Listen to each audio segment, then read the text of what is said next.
Hey, Reimu, here's an urgent report. Some seriously outrageous news has just come in. The Japanese government has finally announced that it will strengthen support for the ice generation. Well, it's certainly nice to hear about support for the ice generation, but is it really true? It's for real. And this time, they're being a little more serious. Wait, isn't this just the usual sloganeering? Listen carefully. On April 25, 2025, the government applied for and set up a relevant ministerial meeting to solidify the initial policy. After this, the support measures will be formally compiled in June's framework and policy, and the budget request for the summer will be submitted with the relevant laws enacted, with full implementation starting in fiscal 2026. Wow, they've actually got a vote. Yeah, so this time it's not a question of whether or not to do it, they've already started moving. But Marissa, why are you talking about the ice generation now? That's because, while the official stance is support, if you look behind the scenes, you can see a lot of things. Oh, here it comes. Time for conspiracy theories. Well, it's not exactly a conspiracy, but for example, in order to support the pension system, even the elderly need to continue working. In addition, due to the declining birth rate and aging population, there is a labor shortage, so middle-aged and elderly people need to work hard. They may also be aiming to get instructions from the older generation in preparation for the upcoming election. I see. The country is also in a pretty tight spot.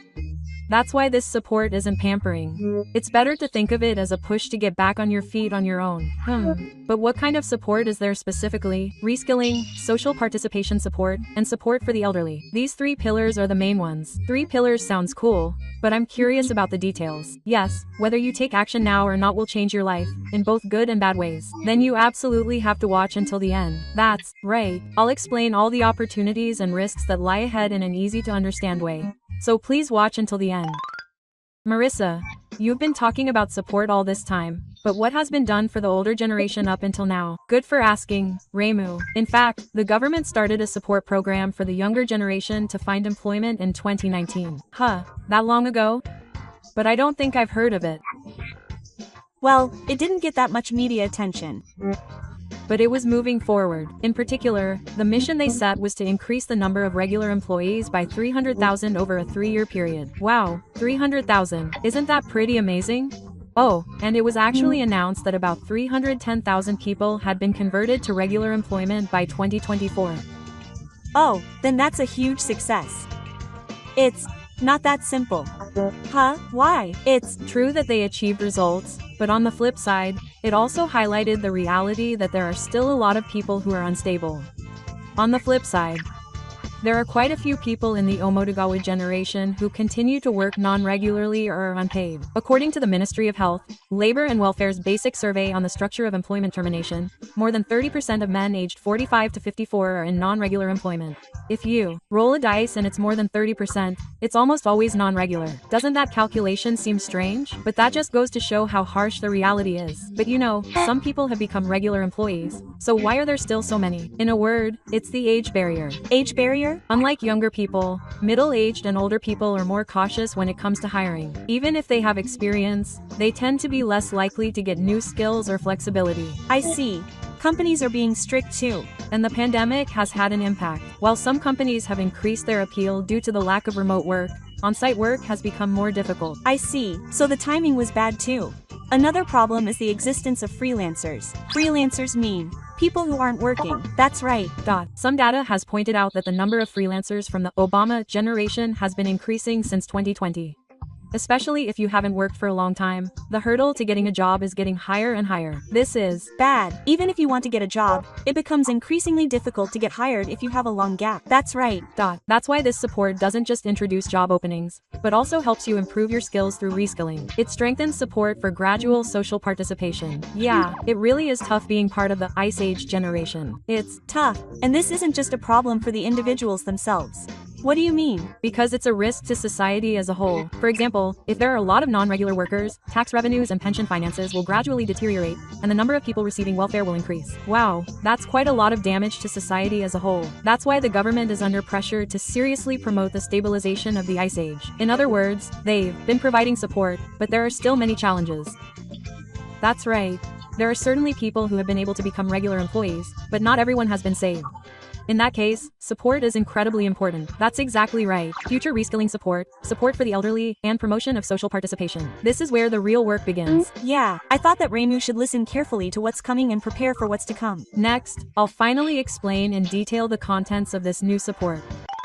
Hey, Marissa, you said earlier that this is where the real work begins, But what kind of support will begin? Okay, I'll tell you, Reimu. This new support work is based on 3 pillars. 3 pillars sounds strong. First, the first one, support for improving employment conditions. Improvement of conditions. Here comes another difficult word. Simply put, it means support for acquiring skills and increasing salaries so that people can work properly as full-time employees. That's simple and easy to understand. Specifically, it involves reskilling, relearning mainly in fields where there is currently a labor shortage, such as IT, nursing care, and logistics. In other words, arming yourself with skills and re-entering society. That's right. Companies are also planning to strengthen the system for receiving women's benefits when they hire full-time employees. Then the second is gradual support for social participation. Instead of going straight into full-time employment, people can first connect with society through volunteer work or part-time work. That way, they can start without much pressure right away. Oh, so it's a system that allows people who tend to be withdrawn to gradually step up their careers. And the third is support aimed at the elderly. Does elderly mean an old-fashioned word? That's right. The 3 pillars are asset formation support, housing support, and employment support for the elderly. For example, it would make it easier to save up for retirement funds even from elementary school by utilizing children and new employees. Investing used to be scary, but if there's support, it might be easier. Housing support is also planned to include security for the elderly and rent subsidies. The issue of where to live in old age is really important. Furthermore, the Silver Human Resources Center is also planned to be expanded to create places where people can work even after reaching middle age. Listening to what they're saying, the support is incredibly broad. That's right. It's shifting from simple employment to disability support. But it's pointless if you don't go out and get the information. That's right. Nothing will happen if you just wait. Alright, Reimu, let's keep our antennas up and grab the opportunity. Right. Next, I'll explain in more detail how these 3 pillars will materialize. Marissa, you just said that the bones and policies are super important, but are they really that important? They're incredibly important, Reimu. This summer, June 2025, is the turning point in our destinies. I'm getting excited. To put it simply, first, the Bone and Policy 2025 will be announced in June. Support measures for the new generation will be officially included in that. First, the direction is decided based on the framework and policy. After that, each ministry will request foreign investment and obtain next year's budget. In the fall, the law will be revised at the extraordinary diet session, and full-scale consideration will begin from fiscal 2026. It's amazing how they have a well-established schedule. But why are they suddenly getting so serious about public support? On the surface, it's social support, but if you look behind the scenes, there are various reasons. For example, they want to keep even the elderly working to support pension finances. They want to make up for the labor shortage with middle-aged and older people. They may also be trying to gain popularity for the election. Wow, there's an ulterior motive after all. That's why we can't just accept support gratefully and take it for granted. So what should the public sector do? First, we need to thoroughly check the contents of the framework and policy, all the age requirements for reskilling and the amount of support. Information. That's right. We'll also check the latest reports from Hello Work and local governments. I'll also keep my ears open. This time in particular, there's a possibility that the target audience for support will be expanded. For example, the program that was previously only available to people in their early 40s may now be available to people in their 50s. Oh, then my acquaintances might be saved too. So don't assume you're not covered, and always check the information. Wow, the basic policy is more important than I imagined. Oh, but there's also the 2030 problem. So I have to make sure to check the negative aspects as well. Hey Marissa, what's going to happen with the 2030 problem? To put it simply, around 2030, the Ice Age will suddenly enter the elderly population. There's a high possibility that the pension and low-income systems will change significantly to match that. Here's another big story. First of all, what's going to happen to pensions? The biggest focus is on relieving gaps in the employee's pension insurance. What's a gap? It's the period when you were unemployed or non-regularly employed when you were young and didn't enroll in the pension system. They're considering a system that will fill in those gaps for about 5 years later. Wow, that sounds like it would help a lot of people. But it's still under consideration. So vassals are like metal. So it looks like around 2030, it will become mandatory for people to retire at age 70. Working until age 70 will probably make Reimu exhausted. The policy is to have healthy people continue working. There is also talk of creating a new department at the Silver Human Resources Center that will allow full-time work. The times are really changing. Behind these moves are the tight pension finances and labor shortages. So they are aiming for a society where people work as long as possible and don't rely too much on pensions. I see. It feels like a future where everyone supports each other. Other ideas include pension calculation income for people who were not employed in full-time employment, and additional benefits for the elderly. These are also being discussed, but they are all still under consideration. It would be helpful if it were realized, but we can't let our guard down. In summary, the big themes for the working generation are how to fill the gap in pensions and prepare to work until age 70. Wow, if we don't start preparing now, we're definitely in trouble. That's why it's important to start reskilling and asset building little by little now.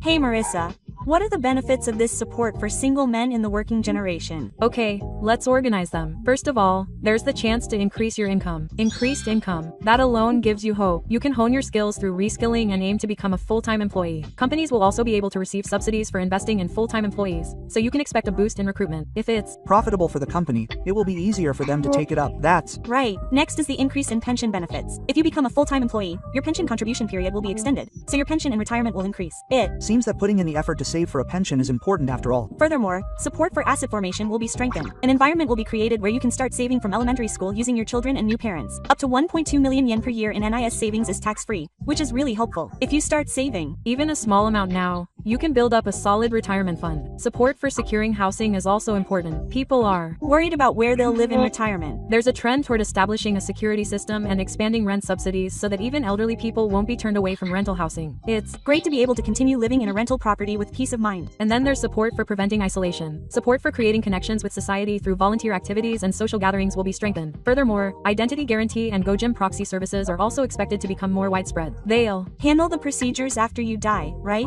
Yes, systems are gradually being created to enable single people to live with peace of mind. When you hear it this way, support really is a chance to change your life.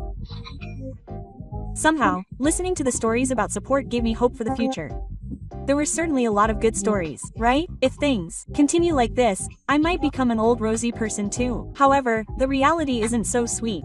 Hey, there are pitfalls even in support works. I had a feeling that would be the case. First of all, the biggest one is that the gap will not be completely closed. You can become a full-time employee even if you have a gap, right? Even if you get used to it, you won't be able to recover the salary and pension you started late. Wow, the goal seems so far away. That's right. Even if you become a full-time employee, the reality is that the long-term gap will not be closed. The next risk is missing out on support. Missing out. Even if support is provided, if you don't know about it or don't take action, you won't be able to receive it. Oh no. If you don't catch the information, you won't benefit at all. Furthermore, support channels are scattered, so if you don't look into it yourself, you'll be left behind. Furthermore, the risk of being a single elderly person is serious. Being a single elderly person means living alone? Oh, the unmarried rate is high among the ICE generation. So many people become single elderly people. The risk of not having anyone to rely on in the event of nursing care or illness increases. That's too scary. That's why it's important to be aware of monitoring services and identity guarantee systems from now on. And finally, there's the mental burden.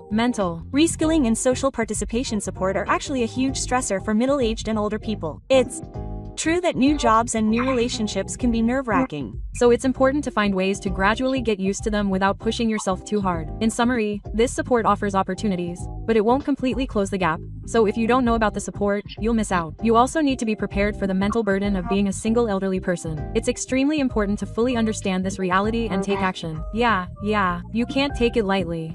That's right. Next, I'll summarize the specific actions you can take now, so please continue to listen carefully.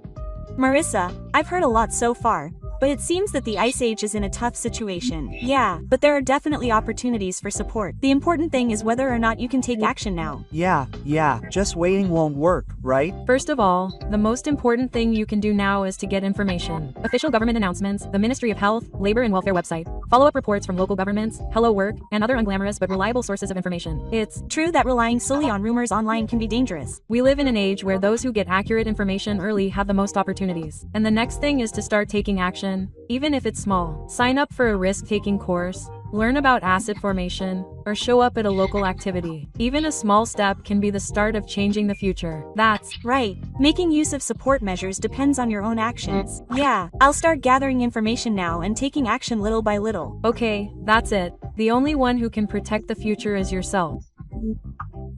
This channel will continue to provide useful information for the elderly, so please subscribe. Just watching the video will help relieve your anxiety about the Russian language. That's right. See you in the next video. Thank you.